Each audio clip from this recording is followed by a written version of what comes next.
Hey there, TRASTRA fans. Episode 116 of your beloved TRASTRA Newsreel is gonna be weird as shit.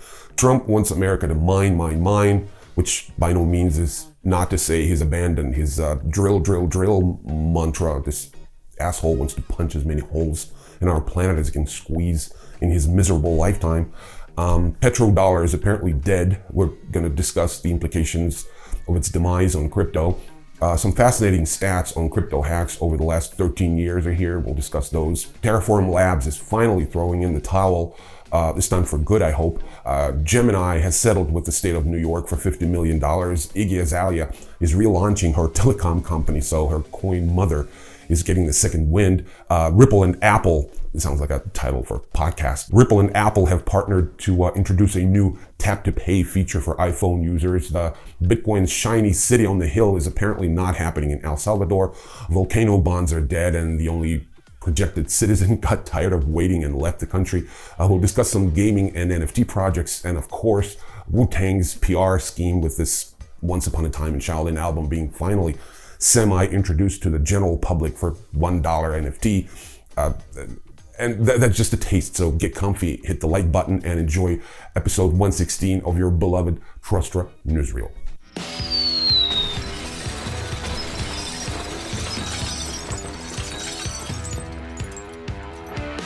Remember the petrodollar, this system that maintained global demand for the US dollar for nearly 5 decades? Well, apparently this informal agreement initiated in 1974, which saw Saudi Arabia commit to selling oil exclusively in US dollars and investing the surplus in US treasuries, is no more.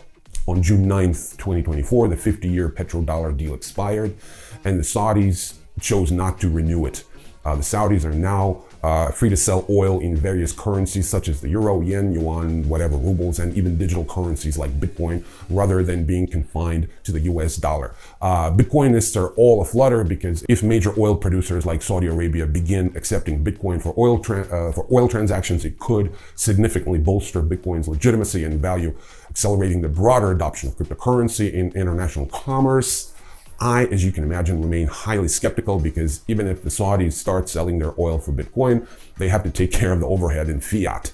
And a single swing of volatility can put a hex on the whole thing, on the whole production. So the risks here are enormous. So I doubt that it's in the works, buying up some Bitcoin, maybe, but definitely not as a matter of Aramco policy. We can only afford one Michael Saylor. The cryptocurrency industry suffered 785 reported hacks and exploits in the past 13 years. According to a Crystal Intelligence report, nearly $19 billion worth of digital assets are stolen in the 13 years since June 19th, 2011, when the first known crypto hack was reported. The largest single crypto theft case remains the 2019 Plus token fraud, when attackers netted $2.9 billion worth of Bitcoin and ETH. In February 2024, the $290 million security breach on PlayDAP represented the largest single crypto heist in the past 2 years.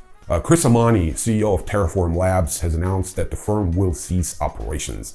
The company plans to sell key projects within the Terra ecosystem and give the community control of the Terra blockchain. Terraform Labs' decision to dissolve follows its $4.47 billion settlement with the SEC regarding the historic collapse of the algorithmic stablecoin Terra USD. In 2022, the settlement includes a substantial $3.58 billion disgorgement. It's called disgorgement, giving up profits obtained illegally or unethically, and a civil penalty of $420 million. My question is, where the hell are they going to get all that money from? Anyway. Donald Trump declared his ambition for the US to dominate Bitcoin mining following a meeting with key industry figures on June 12th. Trump met with Riot Platform CEO Jason Les and head of public policy Brian Morgenstern, a former US Treasury official. Trump expressed support for domestic mining firms on Truth Social, advocating for the US to lead in Bitcoin mining. Jesus. Greg Baird, CEO of Stronghold Digital Mining, echoed Trump's sentiments, emphasizing the importance of Bitcoin for American society. Gemini will pay $50 million in digital assets to Gemini Earn investors per a settlement announced by the New York Attorney General's office. The settlement follows Attorney General Letitia James's allegation that Gemini misled thousands of investors about risks tied to its Earn program. The agreement also bans Gemini from conducting crypto lending in New York. Gemini Earn promised up to 7.4% APY through deposits with Genesis, which collapsed after Genesis went bankrupt. The settlement ensures investors will recover their initial crypto investments. Final Earn distributions representing a 232% recovery in fiat terms will be available within 7 days. Again, where the hell are they going to get the money for that settlement? I don't know. I don't want to know. I mean, I'm guessing your tax dollars are going to pay for that in some form. Anyway, Iggy Azalea's new launched cryptocurrency, the Mother Iggy, the coin's name is Mother, has experienced another dramatic surge following a surprising announcement about its real-world utility. Real-world utility. The Australian rapper revealed that holders of the Mother will soon be able to purchase mobile phones and monthly cell phone subscription plans, coinciding with the relaunch of her old telecom company. Despite the significant intraday surge of the Mother token, the broader market for meme coins remains largely unaffected. The total trading volume of meme coins fell by over 12.8% to $5.46 billion in the last 48 hours, I guess, indicating a general slump in interest. Several popular meme coins have experienced notable losses over the past week. The Pepe dropped 17%, Bunk fell over 20%, the Book of Meme Boom also decreased by more than 20% during the same period, and so on and so forth. These are not the only ones that lost a ton of money for their investors. So Ripple and Apple, it's awesome name for a podcast, Ripple and Apple. I can see the video intro. It's like an apple falling into water and creates a ripple effect. This is fascinating. Creativity just bursting the freaking roof. Anyway, Ripple and Apple have partnered to introduce a new tap-to-pay feature for iPhone users, allowing direct transactions between devices. Utilizing Ripple's Interledger extension, this seamless payment function was unveiled by Apple as part of its iOS 18 features. Apple's Payment Request API now integrates Ripple's technology, promising innovative possibilities for both companies. The announcement has generated positive reactions, with many anticipating a bullish impact on XRP's price. A gentle reminder, TRASTRA supports XRP, so whatever XRP related needs you might have, we're happy to help. This is the cool news. I really love this one. What is Bitcoin City going to include? Well, it's going to be right there in the Fonseca Gulf, and it's going to include everything: residential areas, commercial areas, services, museums, entertainment. Corbin Keegan, the projected first settler of El Salvador's envisioned Bitcoin city, has returned to the U.S. after waiting for over 2 years for the city to be built. Announced by President Nayib Bukele in November 2021, the geothermal-powered Bitcoin city has yet to see much development. Keegan, he's from Chicago. He's lived in an impoverished home near the proposed site in La Union. It's a district of El Salvador, hoping to claim the title of the first citizen. Well, there are no updates at this point, and the Public Works Ministry of El Salvador says the project is still in the informal planning phase. However, Keegan plans to return in December, but no volcano bonds that are designed to finance the project.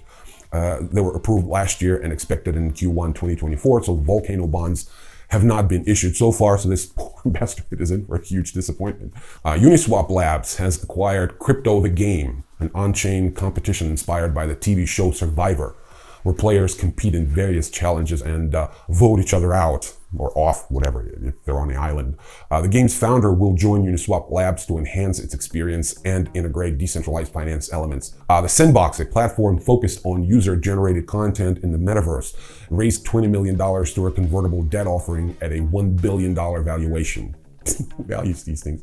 The funds will support its decentralized metaverse development, co-led by Kingsway Capital and Animoca Brands. The investment will enhance platform tools, introduce new social interactions, and expand mobile accessibility by 2025. TopSwap and YesCoin, two particular Telegram-based games, announced plans to launch their tokens on the Open Network. That's the Telegram blockchain, ton. Following the success of Notcoin and Hamster Combat. Additionally, Pixelverse, a Telegram-based tap-to-earn crypto game, raised $5.5 million from investors. Pixelverse has registered over 15 million users since its recent launch. South Korea's financial regulators have issued new guidelines for NFTs under the upcoming Virtual Asset User Protection Act, effective on July 19th, 2024. The act reclassifies certain NFTs as virtual assets or securities based on their characteristics. Entities issuing NFTs must register the operations with non-compliance, resulting in criminal penalties. Lot and Hyundai, major retailers in South Korea, are exiting the NFT market due to a slowdown and shifting focus back to their core business operations.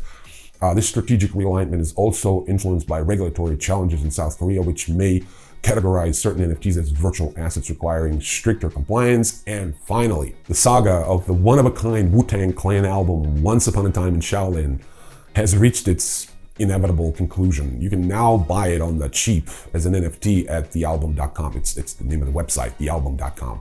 Very convenient. If you recall, RZA and his collaborator Silver Rings created Once Upon a Time in Shaolin to release only one physical copy to be sold to the highest bidder, agreeing not to, with a condition that that buyer will not release the music until the year 2103. That buyer was disgraced pharma bro Martin Shkreli, who paid $2 million for the record, but later had to forfeit it after his securities fraud conviction. The US government auctioned off the record to the cryptocurrency collective Pleasure DAO for $4.75 million in 2021. And they're playing the music in public this month for the first time at a listening events in Tasmania, of all places. I don't know why Tasmania. This week, Pleasure DAO sued Shkreli for allegedly making copies of the album and distributing the music publicly, violating his purchase agreement. Now, 2 days before the first listening event, Pleasure DAO has put NFT copies of the album up for sale. Obviously, things are not as simple as that. I mean, you can't just buy this for $1. You have to go through some hoops, Pleasure DAO explained in a series of tweets. Apparently, each sale will bring the album's release closer from the original date of release on October 8th, 2103, but will immediately unlock exclusive access to an album sampler, not the entire album.